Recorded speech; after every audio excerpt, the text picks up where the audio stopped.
बिस्मिल्लाहिर्रहमानिर्रहीम। आप लोगों को पता है कि बहुत सारे दिनों से बजाय हमारे लीडर इमरान खान की रिहाई की तहरीक पे बात होने के सेनेट इलेक्शन में गठजोड़, मेल मिलाप और मफामत की बातें हो रही हैं। मैं खुद एक कैंडिडेट हूं सेनेट का, और सेनेट की सीट या सियासत या आगे कोई भी टिकट या कोई ओहदा, ये मेरे लिए कोई माने नहीं रखते। मैं इनको जूती की नोक पे रखता हूं, लेकिन लड़े बगैर मैदान छोड़ना ये मेरे लीडर का नजरिया नहीं है।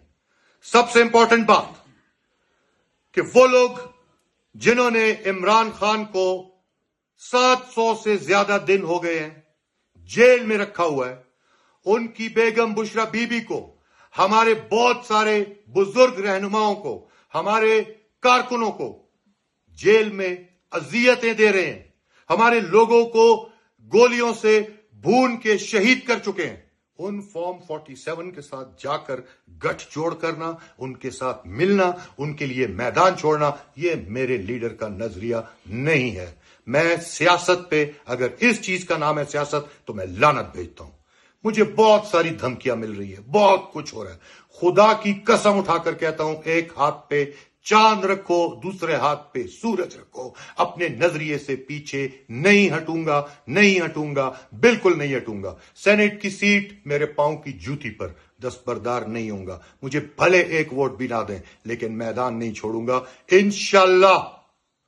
अब वक्त आ चुका है कि हमें खड़ा होना होगा अपने नजरिए के लिए। हम मजामत का नारा लगाने वाले लोग हैं। हम मफामत में यकीन नहीं रखते उन लोगों से जो गासिब हैं, जो चोर हैं, जो लुटेरे हैं, जो इस मुल्क को तबाह बर्बाद करने वाले लोग हैं। मैं उनसे किसी सूरत में मफामत न करूंगा, और जो मफामत की कोशिश करेगा उसको हर सूरत में नाकाम करूंगा। मुझे कोई इंटरेस्ट नहीं है सियासत में, मुझे कोई इंटरेस्ट नहीं है किसी ओहदे में, मुझे कोई इंटरेस्ट नहीं है किसी सीट में, लेकिन दस्तबरदार नहीं हूंगा। यह मेरा ऐलान है, और मेरे हवाले से चलाई जाने वाली झूठी खबरों की मैं आप सबके सामने तरदीद करता हूं। कभी भी पीछे नहीं हटूंगा, और इंशाअल्लाह यहां से, इस दिन से, इस मौके से वो तहरीक शुरू होगी जो इंशाअल्लाह खान साहब को जेल से बाहर निकालेगी। हम मजामत का अलम लेकर चले हुए हैं, चाहे मजामत हमें गैरों के खिलाफ करनी हो या अपनों के खिलाफ जो उनकी गोद में जाकर जबरदस्ती बैठना चाहते हैं। हम नहीं झुकेंगे, किसी सूरत नहीं झुकेंगे। इंशाअल्लाह हम लड़ेंगे, हम खड़े रहेंगे, हम कभी भी अपना सर नहीं झुकाएंगे। बहुत शुक्रिया।